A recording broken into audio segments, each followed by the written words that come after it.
بسم اللہ الرحمن الرحیم۔ مصیبت و پریشانی کے وقت نماز۔ کہتے ہیں کوفہ میں ایک کلی تھا جس پر لوگوں کو بہت اعتماد تھا۔ امین ہونے کی وجہ سے تاجروں کا سامان روپیہ وغیرہ بھی لے جاتا۔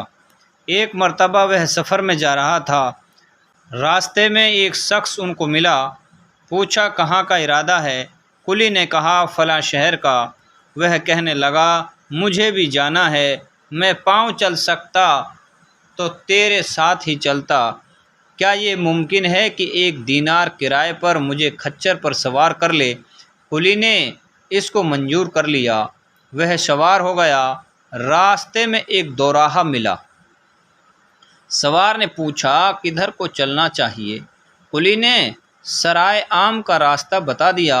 سوار نے کہا کہ یہ دوسرا راستہ قریب کا ہے اور جانور کے لیے بھی سہولت کا ہے کہ سبزہ اس پر خوب ہے، یعنی گھاس خوب ہے اور پشو چارے کے لیے آسانی ہوگی۔ کلی نے کہا میں نے یہ راستہ دیکھا نہیں ہے۔ سوار نے کہا کہ میں بارہا اس راستے پر چلا ہوں، یعنی میں تو اس راستے سے آتا جاتا رہتا ہوں۔ کلی نے کہا اچھی بات ہے، اسی راستے کو چلیں۔ تھوڑی دور چل کر وہ راستہ ایک وحشتناک جنگل پہ ختم ہو گیا جہاں بہت سے مردے پڑے تھے۔ وہ شخص سواری سے اترا اور کمر سے خنجر نکال کر کلی کے قتل کرنے کا ارادہ کیا۔ کلی نے کہا کہ ایسا نہ کر، یہ کھچر اور سامان سب کچھ لے لے، یہی تیرا مقصود ہے، مجھے قتل نہ کر۔ وہ نہ مانا اور قسم کھا لی کہ پہلے تجھے ماروں گا پھر یہ سب کچھ لوں گا۔ اس نے بہت عاجزی کی مگر اس ظالم نے ایک بھی نہ مانی۔ کلی نے کہا اچھا مجھے 2 رکعت آخری نماز پڑھ لینے دے۔ اس نے قبول کیا اور ہنس کر کہا جلدی پڑھ لے، ان مردوں نے بھی یہی درخواست کی تھی مگر ان کی نماز نے کچھ بھی کام نہ دیا۔ اس کلی نے نماز شروع کی، الحمد شریف پڑھ کر سورہ بھی یاد نہ آئی۔ ادھر وہ ظالم کھڑا تقاضا کر رہا تھا کہ جلد ختم کر لے۔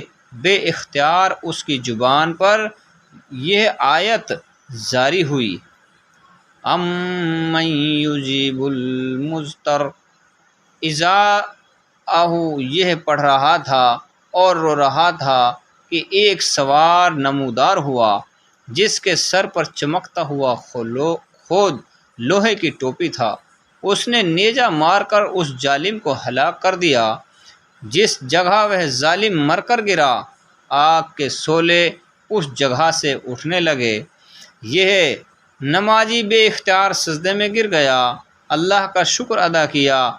نماز کے بعد اس سوار کی طرف دوڑا، اس سے پوچھا کہ خدا کے واسطے اتنا بتا دو کہ تم کون ہو، کیسے آئے؟ اس نے کہا کہ میں امن یجیب المضطر کا غلام ہوں، اب تم مامون ہو یعنی آزاد ہو، جہاں چاہے جاؤ۔ یہ کہہ کر چلا گیا۔ در حقیقت نماز ایسی ہی بڑی دولت ہے، اللہ کی رضا کے علاوہ دنیا کے مسائل بھی اکثر نجات کا سبب ہوتی ہے اور سکون قلب یعنی دل کو چین اور سکون ملتا ہے۔ اللہ پاک کہنے سننے سے عمل کرنے کی توفیق عطا فرمائے۔